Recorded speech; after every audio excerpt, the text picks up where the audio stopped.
Olá, filhos de Gaia, eu sou Ronaldo Dutra, estou aqui com a Roberta Tavares, nós somos dirigentes do Instituto Filhos de Gaia e a gente veio aqui bater um papo para responder algumas questões que nos foram feitas no nosso grupo, no grupo do Instituto, e que nós temos certeza que vai ser essencial no seu processo evolutivo, que vai ajudar você a alcançar a transformação que você procura, que você almeja, para você ser quem você nasceu para ser. E é um prazer imenso estar aqui com a Roberta para falar sobre um assunto que a gente gosta tanto e que as pessoas nos procuram para ser ajudados nisso, e a gente ajuda um ao outro. Isso é importante porque todo mundo que... Eu gosto muito de uma frase que eu aprendi em uma das minhas formações, é que não transforma ninguém quem não tiver transformado, não cura ninguém quem não estiver curado. E esse processo de transformação em cura, ele é contínuo. E é por isso que a gente sempre caminha junto e um ajuda o outro. E nós estamos aqui hoje juntos para trazer um conteúdo que nós esperamos que te ajude de alguma maneira.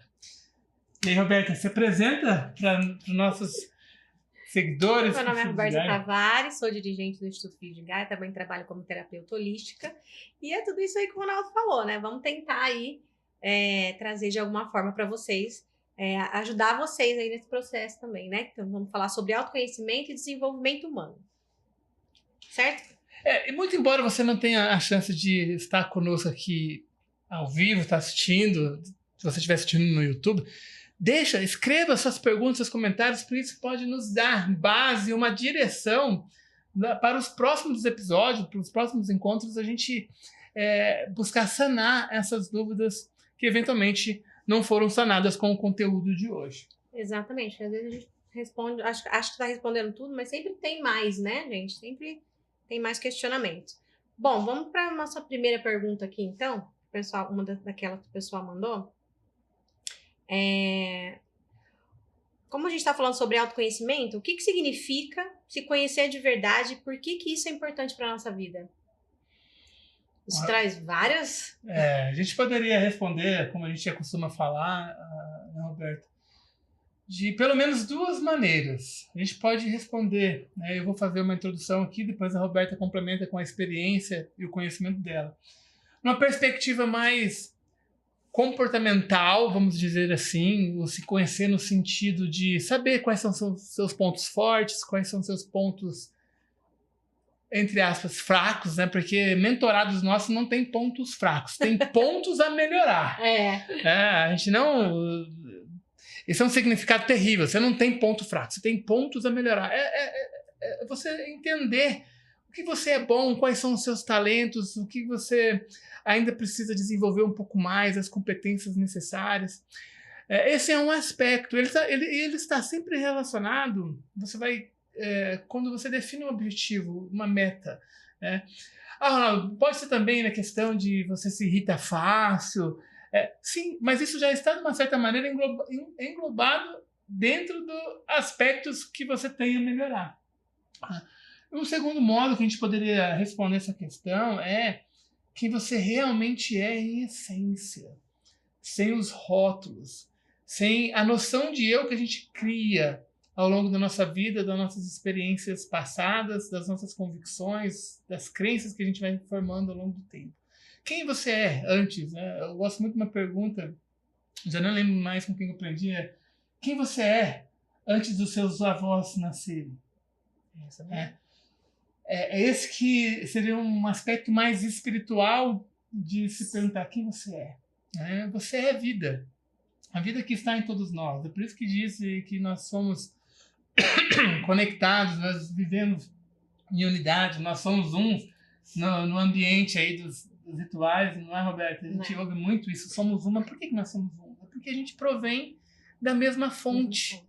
E para a mesma fonte, um dia a gente vai retornar quando essa experiência, para quem acredita nisso, material for. Porque o oposto da morte é o nascimento, não é a vida, porque a vida ela é atemporal. E a gente é essa vida, então é essa que a gente pode chamar de centelha divina, de sopro divino e por aí vai. Esse é um dos aspectos. É importante saber disso porque quando você se reconhece como isso, dificilmente você vai sucumbir diante dos problemas. Mas qual é a sua percepção? Para que a gente possa melhorar esses pontos, né? Então, assim, conhecer quem nós estamos e não quem nós somos. Aí sim é importante, né? Porque todos, em essência, somos seres divinos, somos centelhas e tal, ok. Mas quem nós estamos aqui neste momento, né? Com essa troca, quando a gente se relaciona com a nossa família, com os nossos filhos, nossos amigos, enfim, né? Como nós estamos. Porque aí, identificando isso, aí a gente vai saber o que a gente precisa melhorar. E aí, como fazer isso? Só tem um caminho, né? Que é a autoobservação. A autoobservação de si mesmo, estar presente para que você consiga se observar. E ali você... aí entra o processo da aceitação, porque, né? Tá, eu preciso aceitar que eu estou dessa forma e aí eu preciso melhorar. Ou então não. Aí eu identifico que eu sou tal forma, né? Estou de tal forma. E isso para mim é ok. Porque às vezes, assim, a gente vai em busca de melhorar aquilo que estão falando pra gente melhorar. E às vezes não é. Porque aí já é uma coisa do outro, que já é outra história, né? Outra história. Que já é outra história. Mas então, eu acho que para se conhecer de verdade quem a gente está aqui neste momento dentro das nossas relações e tal, né? E depois, quando a gente passa por esse processo, aí a gente vai para esse processo, né, Ronaldo? Da gente se identificar e entender o que a gente é em essência, né? Para a gente poder viver essa unidade, né? Porque esse reconhecimento da essência, assim, conceitualmente, parece que é muito simples a gente falar disso, mas vivenciar isso na prática é muito difícil. Por quê? Porque ao longo da história, né, nós fomos construindo uma identidade, a gente se identifica. Então, assim, tentando colocar de uma maneira que não torne mais confuso a resposta à pergunta, mas entender, né, todo mundo fala isso, mas como que a gente vive isso? Acho que é um dos primeiros passos para a gente tentar deixar um pouco mais claro essa resposta é reconhecer, né, essa essência no outro.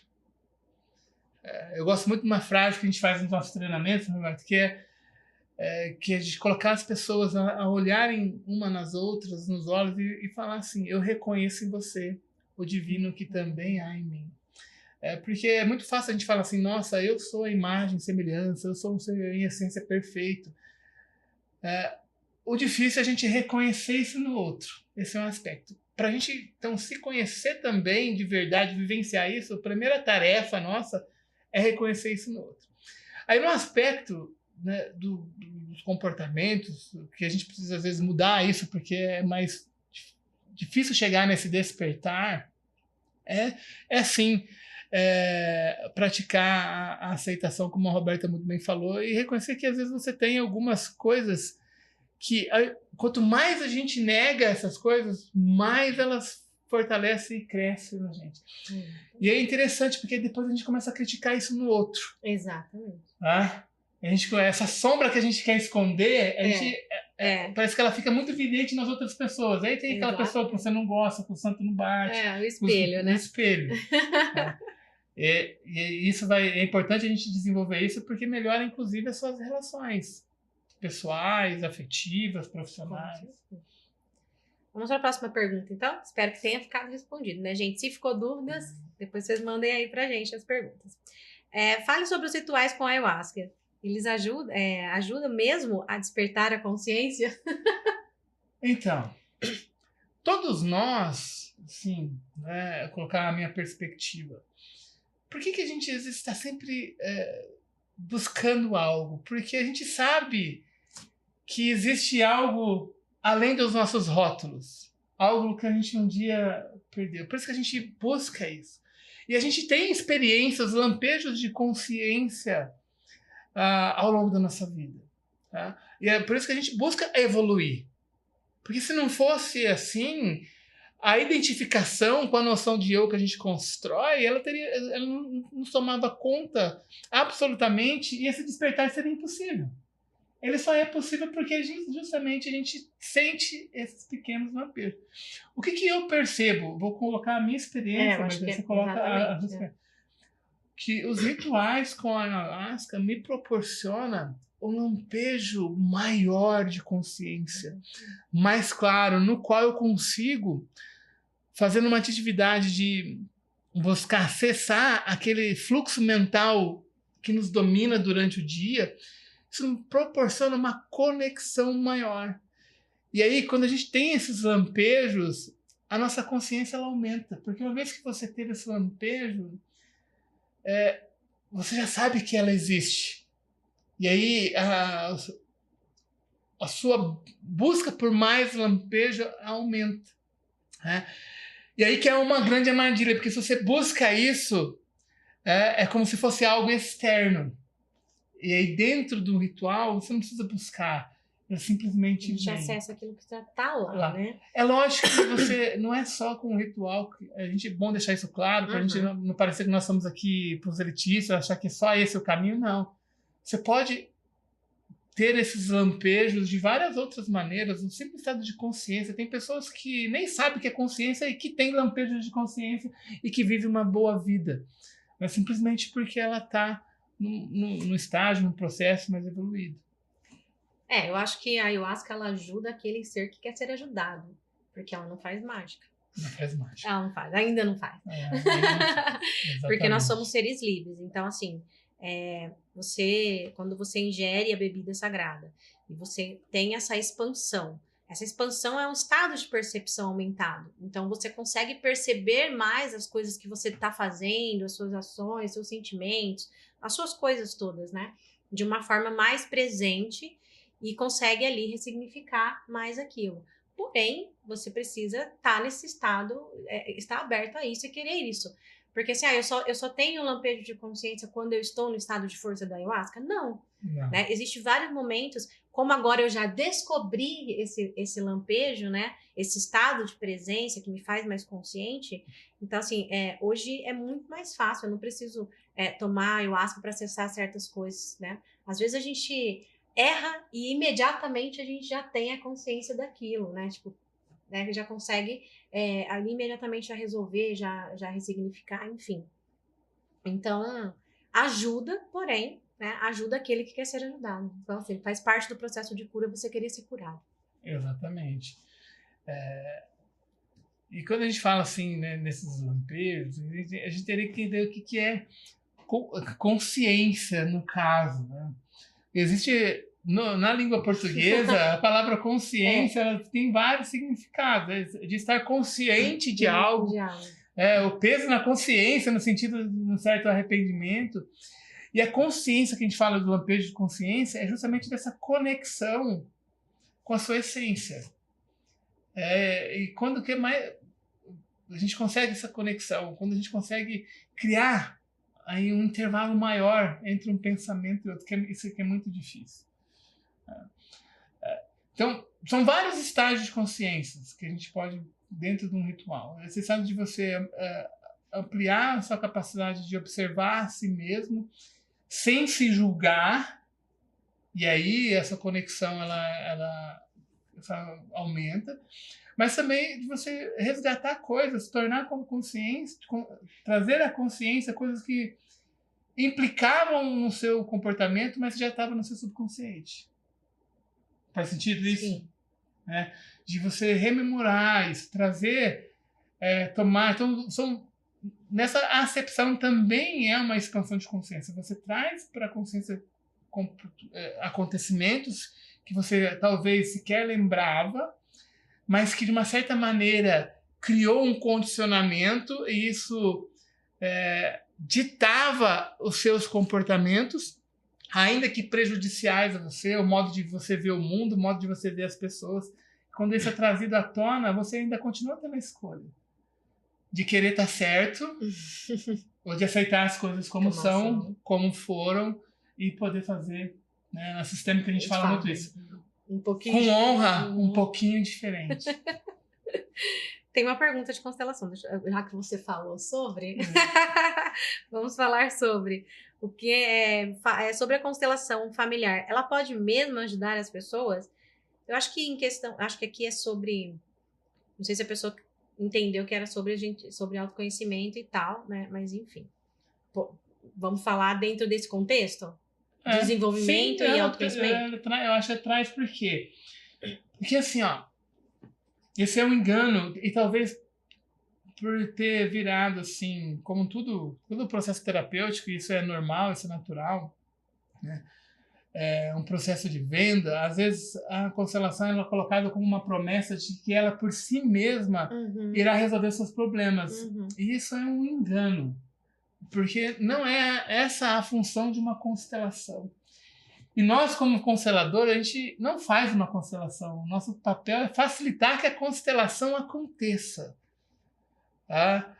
Colocar uma postura fenomenológica, ela isento de intenção para que ela aconteça. E qual que é a função da constelação? De trazer clareza, trazer à luz processos, movimentos ocultos, que aconteceu no seu sistema familiar, ao qual você pode estar enredado ou emaranhado. Que, de uma certa maneira, isso também tolhe o seu livre-arbítrio. Sim. Você é livre, mas talvez você não está tão livre assim por causa dos emaranhamentos. Exatamente. Só que isso é sempre uma decisão sua.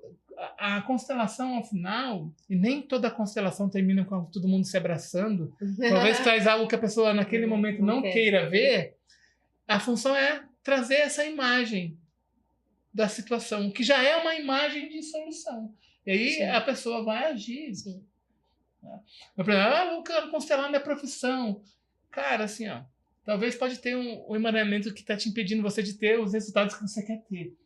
Mas se você não ficar bom em algo, se você não for excepcional, muito bom em algo... Nem a constelação. Né? Nem a constelação vai te ajudar. Então, daí a gente transita nas nossas mentorias, tanto na parte do aperfeiçoamento, da aptidão, lá do mapa da realização, né, da mandala da realização, quanto da parte sistêmica e mental. Falando por mim a respeito das constelações, no caso do autoconhecimento e desenvolvimento humano, é isso, né? Você falou, de trazer a clareza e trazer aquela imagem. Então, tem coisas, às vezes, que está acontecendo dentro do sistema e que a gente não tem o conhecimento. E quando a gente passa a ter esse conhecimento, que foi o meu caso, aí você consegue entender por que você age dessa forma. E aí, eu chamo de trazer para o lobo frontal, né? Você trouxe para a consciência, trouxe para o frontal. Então, quando você vai ter de novo aquela mesma reação, aquele mesmo comportamento, enfim, aí você lembra, porque é o que você falou, a constelação sozinha não vai fazer nada. Eu tomei conhecimento de algo, então agora eu preciso me movimentar para que aquilo pare de acontecer, né? Para que a gente rompa um padrão, no caso, né?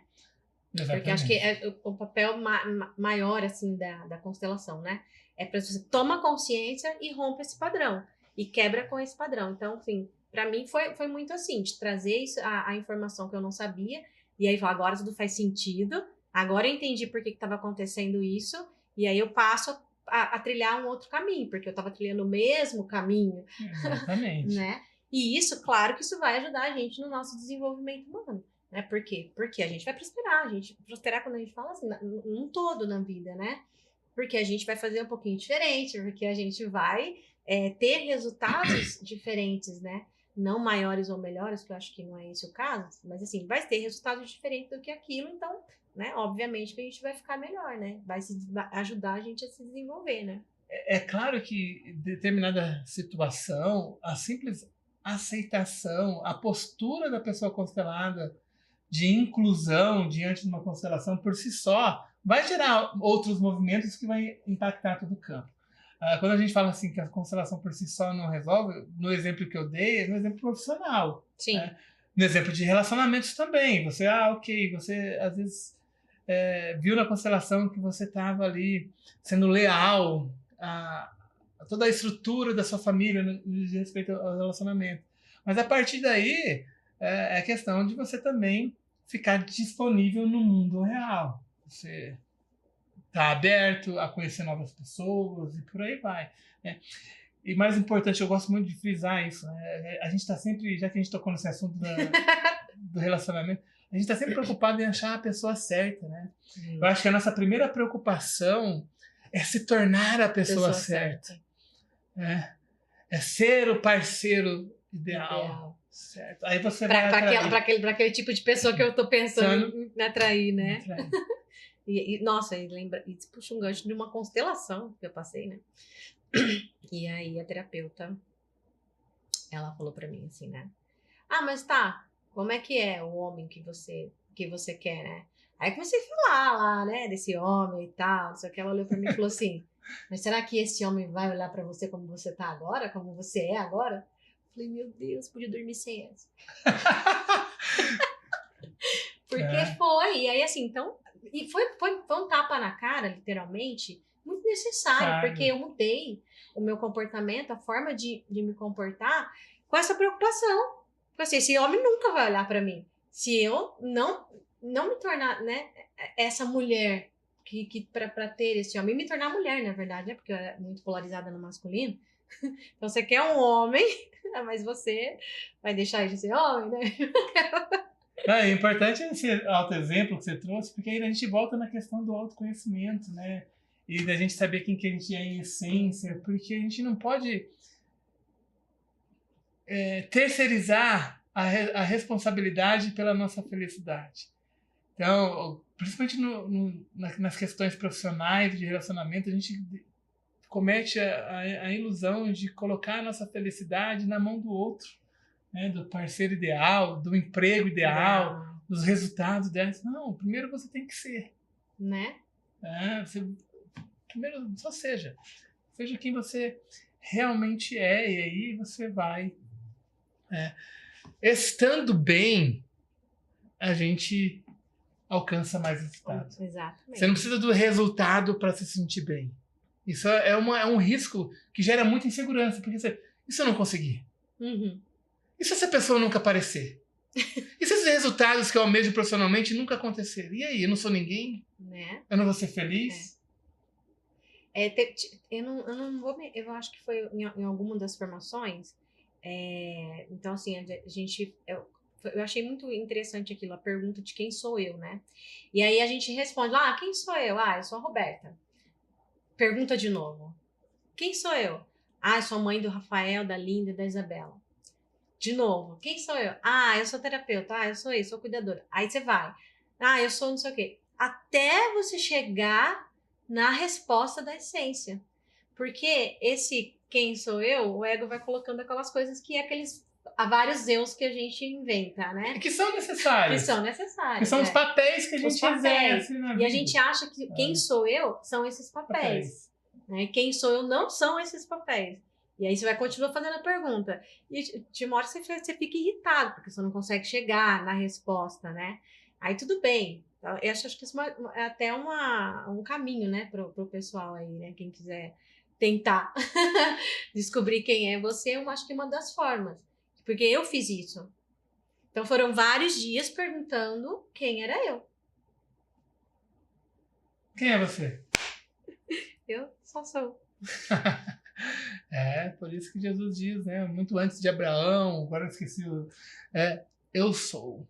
Eu sou, eu sou. E eu gosto muito de uma linha, se eu não me engano, é do Humberto Roth, que ele fala assim, que Jesus quis dizer o eu sou. Não é eu sou tal, tudo. Foi um erro, segundo a linha, dessa linha, porque achou estranho isso em termos semânticos e colocou essa maneira, mas o eu sou, que seria o caminho, a verdade, né?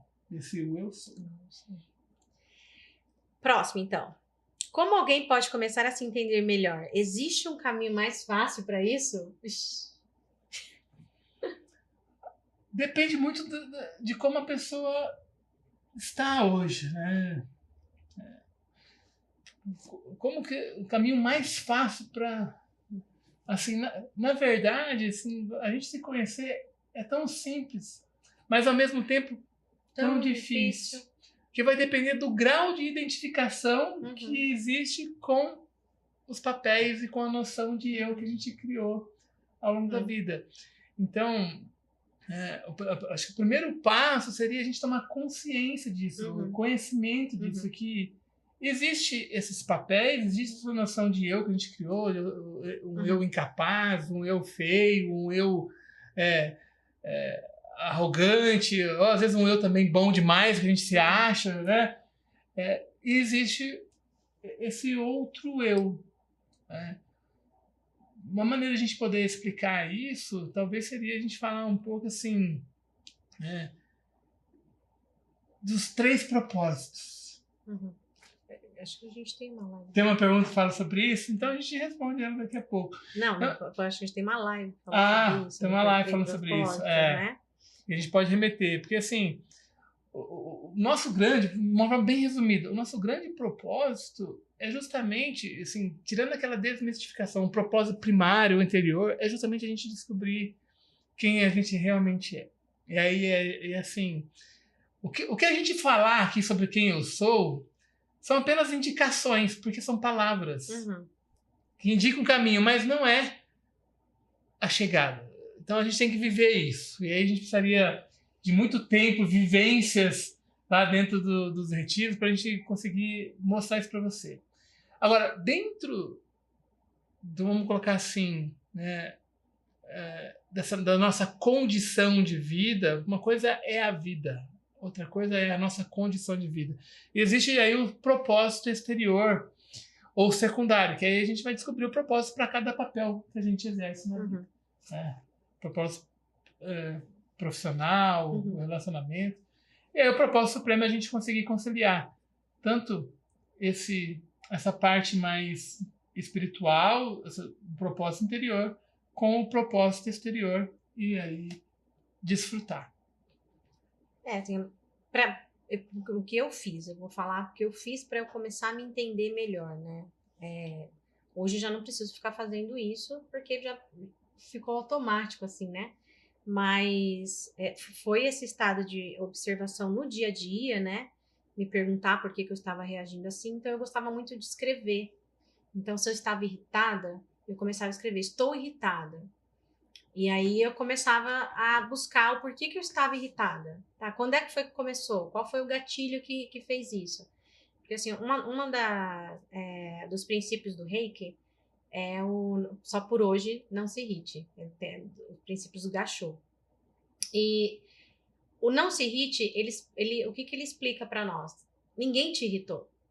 Você já estava irritado e alguém veio e acionou. Não, mas a irritação é sua, já estava lá dentro. E aí você tem que buscar entender aquele sentimento, né? Então eu ia escrevendo até eu entender o porquê que eu estava irritado, porque sempre era relacionado a mim mesma, né? Então, é a técnica do espelho, né? Por que eu estou sentindo isso em relação ao outro? Por que eu estou me sentindo assim hoje? Então, um dia que eu estou mais triste. Então, assim, aí a gente busca se entender melhor, né? E ter essa questão da paciência com a gente mesmo, né? Porque a gente está aqui para errar, né, Ronaldo? A gente não veio aqui já vai fazendo tudo certo, porque faz parte da nossa evolução. É igual eu falo, igual para a escola, né? Nós vamos para a escola, a gente estuda aquele conteúdo e tal, e o professor vai aplicar uma prova para ver se a gente entendeu. E com certeza nós vamos errar algumas questões. Então faz parte do aprendizado esse processo de erro, né? E aí aquela frasinha do Cortella que a gente gosta, né? Que aqui só se admite erros novos. Porque é isso, assim, primeiro você tem que aceitar essa condição, porque a gente é tão perfeccionista, quer buscar tanto esse estado de perfeição, de não admitir erros, né? Acaba se tornando intolerante com o erro dos outros. E então, primeira parte, aceitar que nós somos seres humanos errantes, estamos aqui para isso, né? Mas era isso que eu fazia, eu escrevia.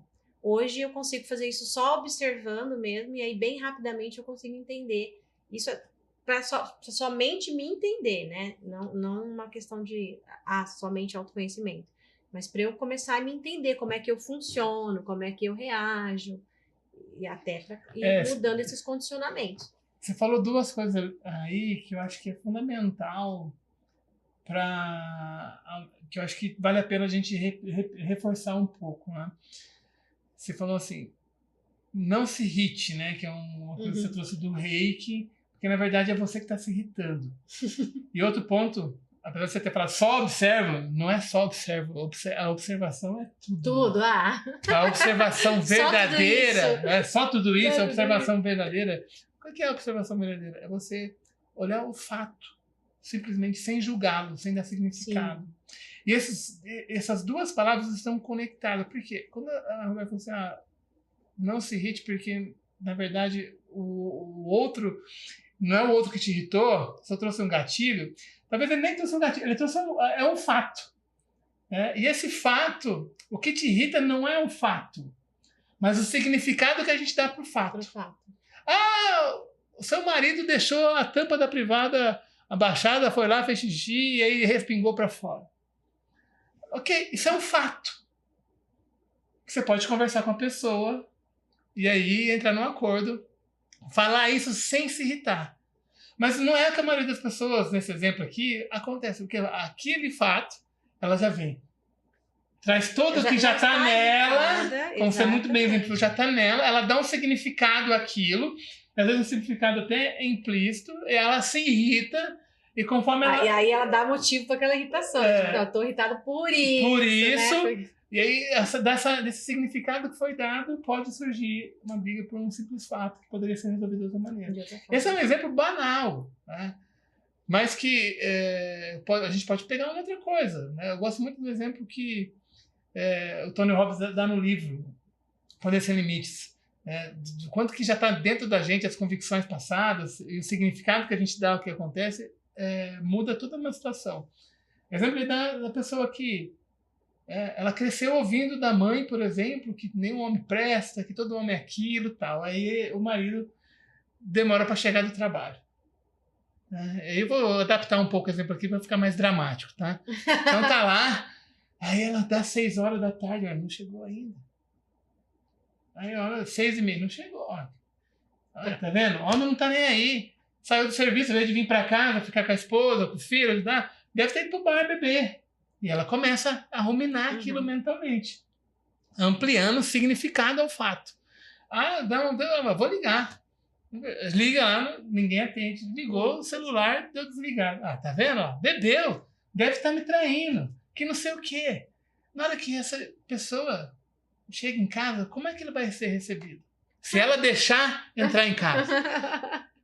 Agora vamos pegar a mesma situação. E pode ser que isso tudo que ela pensou seja verdade, mas não tem como saber. Né? Agora, a mesma situação. A pessoa ela tem convicções diferentes. O ambiente que ela cresceu foi um pouco diferente.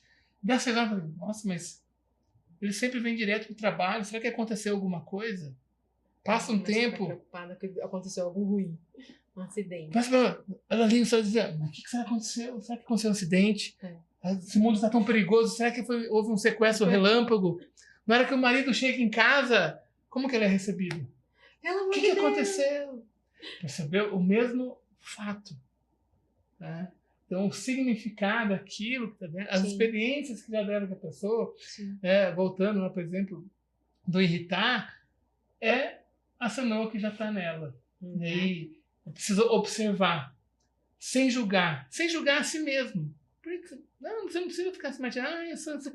Eu sou uma burra ou um burro mesmo, eu faço isso, de novo, fiz isso. Não, porque você só está reforçando uma pressuposição mental ao invés de eliminá-la, que você começa a fazer isso observando e prevenindo nas próximas situações. Para que eu possa me desenvolver para a vida, quais as portas a serem abertas? Essa eu sempre falo assim, né? Aqui é a sua chave abrir, né? Porque eu falo, ainda bem que tem esse monte de porta, né? O que eu chamo de porta? São as religiões, são as práticas as terapêuticas, são tanta coisa, né? Tem a ayahuasca, tem meditação, tem isso, tem aquilo, tem, né? Religião e tal. Então tem tanta coisa, mas não é tudo que é para mim, né? Que serve para mim. Então... Como é que foi a pergunta? A pergunta, para que eu possa me desenvolver para a vida, quais as portas a serem abertas? A sua chave abrir. Mas, enfim, né? Porque... eu vou acrescentar aqui, isso que você falou. Para você se desenvolver com relação à vida, você precisa viver. Parar de frescura. Eu acho Parar de contar de historinha. Acho que na próxima você ia falar isso daí, porque é assim, qual a melhor forma para se ter a cura emocional? Entendeu? É parar de contar historinha. Mas, né, assim, ficar querendo que as coisas fossem diferentes, o que já foi. É parar de criar expectativa. Eu acho, para a gente se desenvolver, a gente... não é que você não pode criar expectativa, mas você não pode colocar expectativa na expectativa. Você tem que criar possibilidades. No seguinte sentido, se você cria expectativa com relação a algo, às pessoas, e não sai conforme a expectativa que você criou para os outros cumprir, isso gera frustração. Mas quando a gente cria possibilidades, ainda que não seja atingida naquele momento, continua sendo uma possibilidade. E aí você continua agindo até transformar essa possibilidade numa realidade. Você quer falar das emoções? Você falou da cura emocional? É assim, ó, qual a melhor forma para se ter a cura emocional? Acho que assim, a melhor forma fica difícil a gente falar, né? Porque aí a gente vai classificar uma ou a outra, né? Para ter a cura emocional. Assim, talvez o que a gente precisaria começar a entender o que é uma emoção, como uma emoção surge, e diferenciar a emoção de pensamento. Tem tudo isso, e eu acho que a não identificação, né? Porque a gente fica identificado que aquilo somos nós, por exemplo, né? Então, não se identificar com aquilo é assim, o que eu fiz para que eu tivesse essa cura emocional, vamos falar assim, né? Tinha lá vários problemas emocionais, dessa tristeza, né? Depressão, enfim. Olhar de fato para aquilo e parar de frescura, que eu tive que parar de frescura e tomar uma decisão. E assim, ok, é um fato, aconteceu. O que eu vou fazer com isso agora? Porque eu ficava assim, mas é assim por causa da minha mãe. Eu fiz isso aqui por causa da minha avó. Eu fiz não sei o que lá por causa do meu pai. E aí eu ficava procurando sempre o culpado. E eu entendi que não existia um culpado. Somente uma pessoa que responsável. Mas você era tão pequena, Roberta, como é que você ia ter... Não, ainda pequeno, você faz escolhas. Quando você começa a formular as coisas, quando você começa a entender o que é certo, o que é errado, o que é bom, o que não é, ali a gente já começa a desenvolver nossa capacidade de decidir as coisas. O que eu vou fazer? E ontem eu estava falando sobre isso com a minha filha ainda. Que a diferença... Porque um dia uma prima falou isso pra mim, né? Porque aí eu tava lá, porque eu, não sei, porque minha mãe, porque não sei o quê. Ela falou assim, olha, você teve essa escolha. Porque eu e você, a gente vivemos no mesmo ambiente, a gente teve as mesmas oportunidades, ou seja, zero. Só que eu olhei diferente. A gente não teve as oportunidades. A gente não teve as oportunidades. Mas eu olhei diferente. O que eu pensei? Cara, eu quero sair daqui. Eu quero sair da favela, eu quero parar de apanhar da minha mãe, eu quero parar de aguentar esse padrasto. Eu preciso, o que eu preciso fazer? Eu preciso estudar. E você, por que você pensou, Roberto? Preciso usar droga, que eu quero esquecer. Aí você vem falar que a culpa é da sua mãe, coitadinha de você. Não, foi você que escolheu. Ainda que você fosse pequena, ela falou aquilo, eu fiz. Porque é a realidade. Então, assim, o que você tem que fazer para você ter essa cura emocional?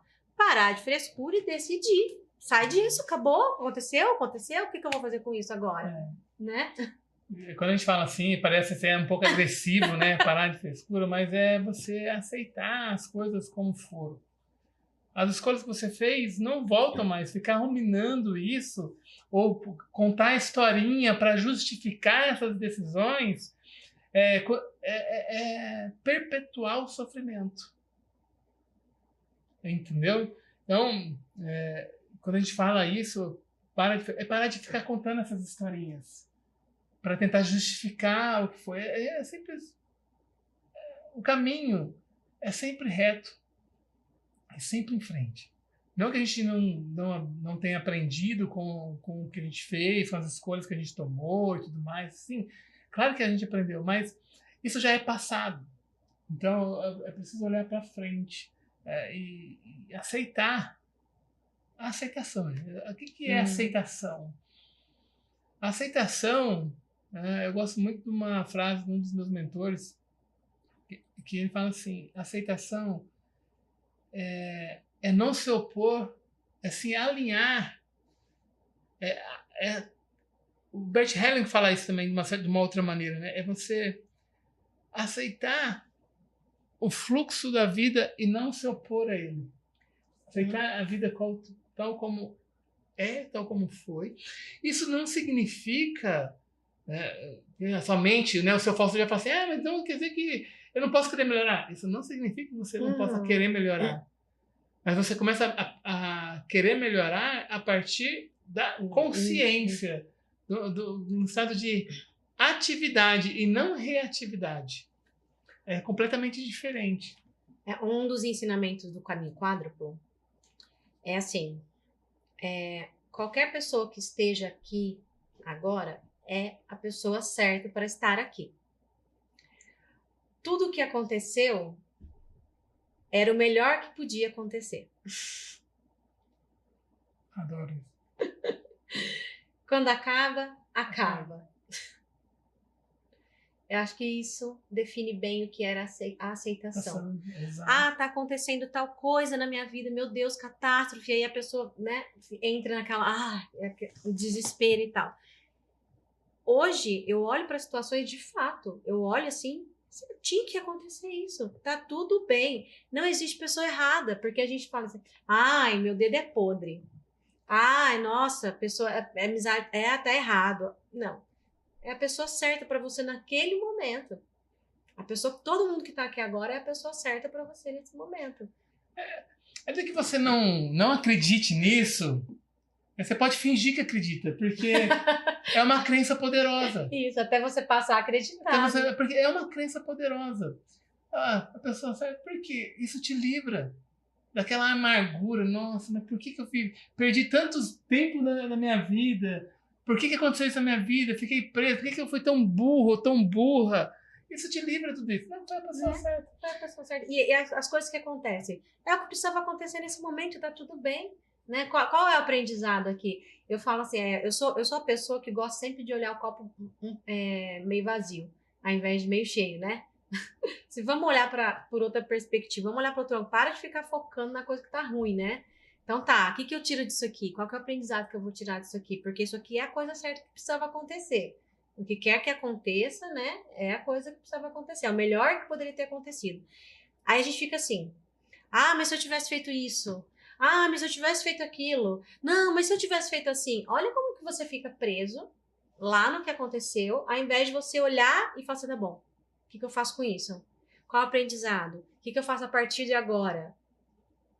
Né? Porque outro princípio é, nada do que você fizesse diferente muda o que está acontecendo agora. Então esse negócio de ficar pensando, mas eu poderia ter feito assim, mas poderia ter sido assim, também não ia mudar. E por que a gente pensa isso? Porque a gente acha o que é certo e o que é errado. Que talvez seria melhor se tivesse sido diferente. A gente nunca sabe. Né? A gente nunca sabe. Uma outra hora eu gravo você contando a historinha lá do cavalo. A gente nunca sabe. Eu gosto muito de um preceito, uma filosofia oriental. Eu aprendi isso quando eu frequentava o Seixamaem. Me chama do Bodhisattva. Bodhisattva é o mensageiro, né? Então, tem até um livro que chama Bodhisattva que reflete o som do mundo, uma coisa assim. Então, às vezes, algumas pessoas que aparecem na nossa vida é um Bodhisattva, é um mensageiro para mostrar justamente aquilo que é em nós, que a gente precisa trabalhar. Então, de uma certa maneira, é a pessoa certa para você desenvolver. Vou fazer a última pergunta, porque a gente não tem tanto tempo, né? Assim. E depois a gente vai fazendo mais podcast pra gente poder responder mais coisas, mas é muita pergunta. Mas enfim, eu vou entrar naquele questionamento que foi polêmico e que eu acho que é pertinente a gente falar isso, até pra gente quebrar essa esse questionamento que todo mundo faz, que várias pessoas fazem, que eu já fiz, inclusive, né? Então, se a medicina, ela nos traz a cura, né? Por que que ainda há a separação entre as pessoas, né? Aí depois a pessoa explica, assim, né? Entre as casas, entre os institutos, por que que todo mundo não se une, por que que todo mundo não se ajuda e tal. E eu achei muito interessante a sua resposta, porque né, aqui, foi lúdico, né? Aquilo, foi bem explicado. Mas vamos trazer para o pessoal, porque de repente tem gente aí também que tem essa dúvida, né? Esse questionamento. Mas curou? Então por que que não tá todo mundo unido? Eu também acho que as pessoas podem e devem se unir, né, assim, em busca de um bem maior. Mas, assim, vamos começar pelas individualidades, né? Porque, como a gente fala nesse meio, né, todos somos um e tudo mais, por que que a gente está separado? Por que tem brigas? Primeiro porque a gente já evoluiu bastante hoje em dia. Se a gente for pegar o nosso momento presente, se a gente comparar, apesar de ainda existir guerras atualmente, tem aí guerras rolando no mundo hoje, já melhorou demais, né? Porque a gente está buscando essa evolução. Mas isso é um processo. Então, assim, primeiro, a forma que eu respondi lá é no seguinte sentido: apesar de nós, em essência, somos um, por que nós, na minha perspectiva, nós somos? Porque, como a gente já falou aqui, a gente provém do mesmo Deus universal, mesmo lugar, da mesma né? fonte, do mesmo lugar, e lá retornaremos. É como se fosse assim, ó. Vamos pegar, eu gosto do seguinte exemplo. O raio do sol. São vários raios do sol. Então, o raio do sol, ele é o sol? Ele não é o sol, mas ele é o sol. Ele é o sol. Porque ele é uma projeção do sol. Sim. Então, cada raio de sol é o sol. Uhum. Ao mesmo tempo, mas, ao mesmo tempo, não é o raio de sol. Assim somos nós. Nós somos, em essência, um raio de sol que vem do sol, que é o sol. Mas também nós somos o raio do sol que vai ter experiências separadas. Nós somos individualidades. Então, nós nos manifestamos de forma individual para ter essas experiências. Nascemos num grupo familiar, esse grupo familiar é importante, gera um campo e tudo mais que a gente viu nas constelações. E, ao mesmo tempo, somos um. Por isso que o campo influi até, porque isso tudo é relacionado à questão da telepatia, porque a gente é todo conectado. Mas, sim, e o nosso grande objetivo na vida é justamente aumentar essa consciência como dirigentes do Instituto, de trazer pessoas para essa consciência de que, sim, eles são as individualidades e como individualidades devem ser respeitadas, mas também é unidade, é trazer essa unidade. Essa é uma parte da resposta. A segunda parte é que, mas por que todas as casas não são... Sim, as casas poderiam se ajudar, devem se ajudar, também acredito nisso, mas é importante que tenha vários estilos de casa, haja uma diversidade. Por quê? Porque as pessoas são diferentes nas suas individualidades. E se fosse todo mundo igual, talvez uma grande parte de pessoas que poderia ter acesso a essa medicina não viria, porque não se identifica comigo, com a Roberta. Exatamente. Mas se identifica com os dirigentes de outra casa, ou com o estilo de outra casa, e ele está indo para um ponto de luz. Né? Isso que é importante. Então, é legal essa aproximação, mas a gente tem que perceber que todas as casas são importantes. O que não pode é haver a vaidade, o ego, achar que minha casa é melhor, o apego e o proselitismo. O que significa? Não, mas é só aqui que você vai ter a salvação. Só aqui. Não, abandona tudo que você já viu, é só aqui, só aqui. Isso que não pode. E quem tem que estar no centro é sempre o servir a pessoa. Tanto na nossa casa, quanto nos outros institutos também existem institutos muito bons que também têm isso no centro. E quem está buscando tem que identificar isso. Mas o que está no centro aqui? Isso. É o servir? E aí você vai... tem gente que gosta de casas que tem um pouco mais de regra, como a nossa. Tem gente que gosta de casas que tem um pouco mais liberal. O importante é que haja vários pontos de luz, porque onde houver mais pontos de luz, mais luz fica o acesso. Acho que também é importante a gente, assim, né? Ah, por que vocês não se unem? Porque é isso, né? A gente acredita em uma coisa, o outro acredita em outra coisa, e aí vamos supor, imagina como é que seria essa salada. Esse muito índio para pouco, esse muito cacique para pouco índio, né? E aí tem também as questões do que é assim, do que é um princípio para nós, né? Os nossos princípios, nossos valores, né? Cada caso tem o seu princípio, tem o seu valor. Então, hoje eu entendo assim, não tem certo, não tem errado, Exato. né? Por quê? Porque pode ser que o meu certo seja errado para o outro, né? Então, assim, eu me permito ir em outras casas, visitar, eu consagro, trocar ideia, né? Troca, faz essa troca, tudo, né? Mas, assim, muito raramente vai ser aquela identificação 100%. Acho que não existe uma identificação 100%, né? Então, assim, por que que eu tenho o Instituto? Porque eu gosto do meu. Né? Eu gosto do meu. Então, assim, e é importante isso. Eu falo assim, é importante ter várias portas, porque cada um é uma chave. Exato. Então, tem pessoas que vieram para ter mais regras, tem pessoas que vieram para ter menos regra, né? Então, não dá pra gente que tem mais regra, porque é o que a gente acredita, é o que faz sentido para nós, é o que deixa a gente bem com aquilo, né? A gente se juntar. Então, assim, eu acho que o principal é essa consciência de que a gente não tem que ficar brigando por ninguém. É meu, não sei o quê, aqui é o melhor, o proselitismo. Não, né? Pra gente perder isso, tal, mas entender que não dá para todo mundo se unir por conta de princípios e valores, né? Então, assim, e infelizmente, às vezes, tem pessoas que, no meu ver, estão abusando do uso da medicina, estão fazendo coisas que para mim não faz sentido, que para mim não é legal. E aí eu falo, não, eu não vou lá naquela casa, porque... Ou então eu vou na casa, vamos supor que eu vá lá naquela casa e tal. Eu participo. E aí eu vejo que coisas ali que para mim não faz sentido. E aí, então, eu não vou voltar mais.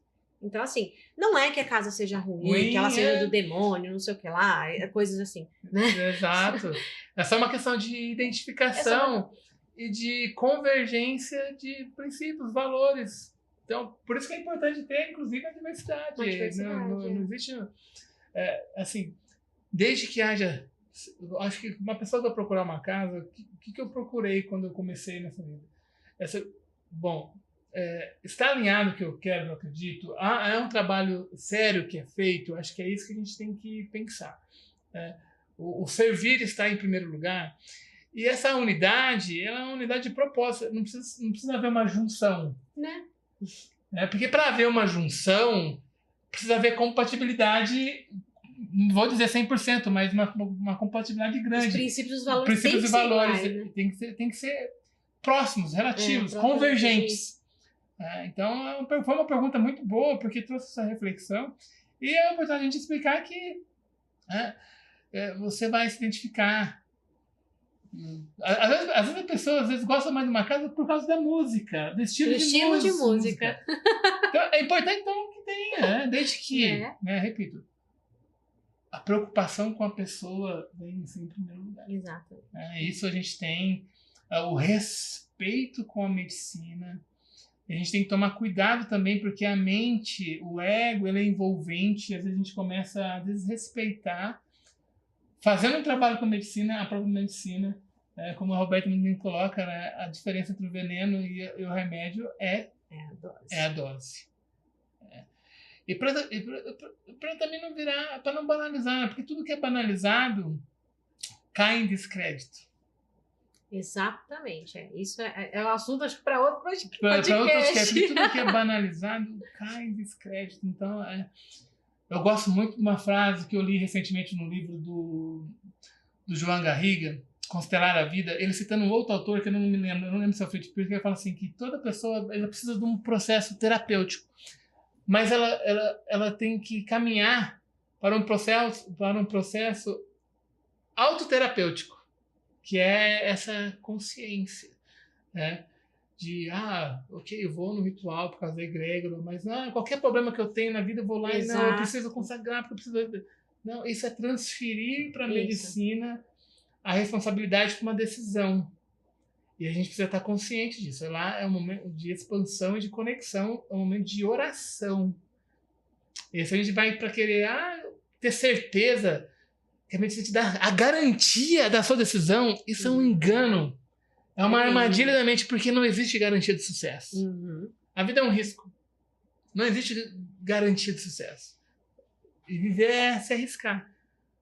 Fazer o que você gosta, sem, independentemente se você sabe se vai dar certo ou não, se você vai ganhar dinheiro, se envolver num relacionamento que você não sabe como vai acabar. É lógico que a gente tem cautelas, mas a medicina não vai te falar assim, não, vai que vai dar tudo não vai te dar o número da Mega Sena também. Não vai te dar o número da Mega Sena. Isso é banalizar no meu ponto de vista. Isso, exatamente.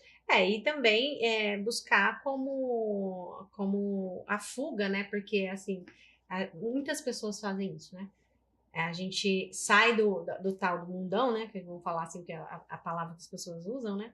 E passam a consagrar a medicina. Depois ela fica tão perdida que ela passa aí todo final de semana, porque aquilo lá vira o passeio dela, a festa dela, que antes era ir no barzinho, beber, não sei o que e tal. E aí vira a festa da pessoa, né? Então, tem que ter esse respeito, essa responsabilidade, né? E saber o que quer com a medicina. Tem que ter propósito, né? Aí não só lá...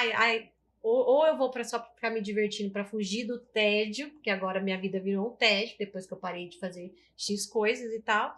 E aí não usar para fugir e não usar para transferir, né? Porque ela só é professora, ela não é esse mestre, esse guru, né? Esse mestre é você mesmo. Se você ainda não tem certeza, se ficar em casa, ficar com os amigos, você vai voltar para aquele outro caminho, é melhor que você continue indo, mas o ideal é que nesse processo você vai tomando consciência, ganhando autonomia, e aí...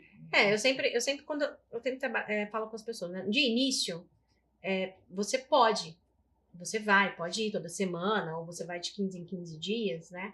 Mas não deixa isso virar uma muleta. Porque a gente tem que descobrir novas formas de viver e se relacionar. Porque é isso, imagina, se você tá todo final de semana dentro de um ritual, o que vai acontecer lá na sua casa? Aí você não fica mais com a sua esposa, com a sua namorada, com seus filhos, com seus pais, você não faz mais nada, você não vai no cinema, você não vai no restaurante. Aí eu falo, aí vira bitolar, né? Ela fica bitolado naquele negócio. Então, até com a igreja a gente tem que ter mais cuidado. Exatamente. Não é verdade? Com certeza. Porque assim, não é toda hora estar lá dentro da igreja, porque a gente tem mais coisas para fazer, mais coisas para viver, né? Então, mas a gente trazendo esse nosso desenvolvimento, porque assim, quem nunca, né? Eu, principalmente, que vinha dessa questão de vícios, então foi uma coisa que eu me joguei, né? Eu queria estar toda hora lá, porque eu precisava correr até eu tomar essa consciência que hoje eu tenho. Não, pera, tem mais coisas para fazer. Mas enquanto você não dá conta do processo, enquanto você está principalmente dependente químico, principalmente, né? Ou uma pessoa com quadro severo de depressão, então aí, ok, é um tratamento que você vai fazer. Precisa de intensidade. Você precisa dessa intensidade, mas chega uma hora que você tem que andar sozinho. Esse pode até parecer contraditório, 2 dirigentes falando, né, para você não ir todo final de semana, mas isso demonstra a seriedade do Instituto e essa ausência de proselitismo, essa ausência de querer ganhar, só pensar em ter mais adeptos. Não, as pessoas vão voltar, vão sim, mas o que a gente quer é que a pessoa seja feliz. Seja feliz por si mesma. Seja feliz, que ela consiga se bastar em si mesma. Ela consiga, a pessoa consiga se suportar. Né? Às vezes as pessoas ela se envolvem em relacionamentos tóxicos porque ela não consegue ficar um tempo sozinha. Ela não consegue, ela não consegue suportar o ócio que às vezes ele é muito bem-vindo. Então precisa estar numa distração. Televisão, tá toda hora no celular e por aí vai. Então acho que isso demonstra a nossa seriedade, né, Roberto? O nosso compromisso com as pessoas, com o servir. Né? A gente não está lá para se servir dos adeptos, a gente está para servir aos adeptos, aos praticantes. E esse servir implica ajudar as pessoas a ganhar autonomia, independência e assim ter uma boa vida e prosperar profissionalmente, pessoalmente. E e ajudar outras pessoas também no futuro. Né? Vamos caminhando para o final aí. Espero que todo mundo tenha gostado aí do nosso conteúdo. Sobre autoconhecimento e desenvolvimento, né, humano. Você, assim, acho que o mais importante é a gente dar o primeiro passo. Dá o primeiro passo. Não fique esperando para amanhã, depois, a hora certa, o momento ideal, porque esse momento pode nem chegar, né? Então, dê sempre o primeiro passo, independente de ser com ayahuasca, de ser com terapia, de ser com constelação, enfim, busca aquilo que faz sentido para você, que deixa você confortável, né? Mas dê o primeiro passo, que eu acho que isso é mais importante para começar. E sabe qual que é o melhor momento para começar? É sempre agora. Agora. Gratidão a todos. Gratidão, forte abraço. Até aqui, forte abraço. Até.